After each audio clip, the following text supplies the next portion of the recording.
পরকীয়ার ছোবলে প্রশ্নের মুখে এই সভ্য সমাজ, নিঃস্ব হচ্ছে সহজ সরল অসংখ্য সংসার। আবারও পরকীয়ার জের ধরে দুই সন্তানের জননীকে নিয়ে পালালো দুই সন্তানের জনক। ঘটনাটি ঘটে কাকরাবন থানাধীন পালাটানা এলাকায়। অভিযুক্ত ব্যক্তি হলে তাজুল ইসলাম ও মহিলা হলেন প্রতিবেশী খোরশেদ মিয়ার স্ত্রী জরিনা খাতুন। জানা গেছে, খোরশেদ মিয়া কর্মসূত্রে বিদেশে অবস্থানরত। ওনার সংসারে 17 বছরের একটি ছেলে সন্তান ও 11 বছরের একটি কন্যা সন্তান রয়েছে। একইভাবে তাজুল ইসলামের সংসারে রয়েছে স্ত্রী সহ 11 বছরের কন্যা ও 5 বছরের একটি পুত্র সন্তান।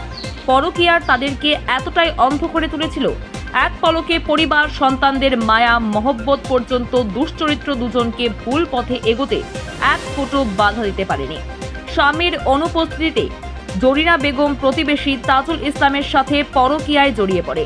একসময় দুজনে পালিয়ে সংসার বাঁধার নতুন স্বপ্ন দেখেছিল। প্রথম দিকে দুজনের এই অবৈধ সম্পর্কের কথা দুই পরিবারের নিকট এক পর্যায়ে অজ্ঞাত ছিল, কিন্তু গত 24শে জুন বিষয়টি প্রকাশ্যে আসে। জানা গেছে, সেদিন দুপুর 1টা নাগাদ দুজনে বাড়ি থেকে বের হয়, কিন্তু আর বাড়ি ফিরে আসেনি। তারপর থেকে তাদের দুজনের পালিয়ে যাওয়ার বিষয়টি পরিষ্কার হন দুই পরিবারের সদস্যরা। অনেক খোঁজাখুঁজি করার পরেও তাদের কোনো হদিশ মেলেনি। তাদের মোবাইলে যোগাযোগ করার চেষ্টা করলে ফোন সুইচ অফ দেখায়। এ বিষয়ে কাকরাবন থানায় 2টি অভিযোগ দায়ের করা হয়। এদিকে স্বামীর চরিত্রের কথা জানতে পেরে এক পর্যায়ে মানসিকভাবে ভেঙে পড়ে গৃহবধূ। ইতিমধ্যে পরিবারের তরফে জানানো হয়েছে, পালিয়ে যাওয়া দুজনের অবস্থান সম্পর্কে কেউ অবগত থাকলে তা যেন নিম্নে দেওয়া মোবাইল ফোনে যোগাযোগ করে দুটি পরিবারকে সামান্য সহায়তা প্রদানের আর্জি জানিয়েছেন অসহায় দুই সন্তানের জননী।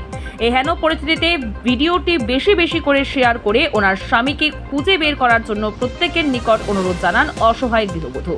খবরদাতার জন্য আকর্ষণীয় পুরস্কার ঘোষণা দিয়েছেন পরিবারটি।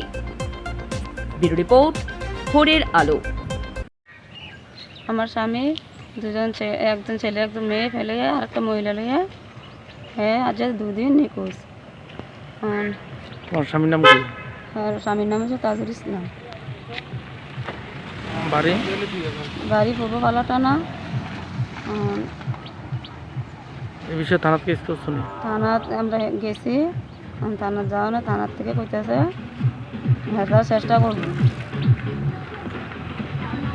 কই আছে টাছে সম্পর্কে কিছু জানো তো? এর বিষয়ে আমরা কিছু জানি না, কোথায় কই আছে কিতা আসলে কিছু জানি না। বিয়ে হয়েছে কয় বছর হয়েছে? বিয়ে হয়েছে 13 বছর। সন্তান আছে? একজন ছেলে একজন মেয়ে।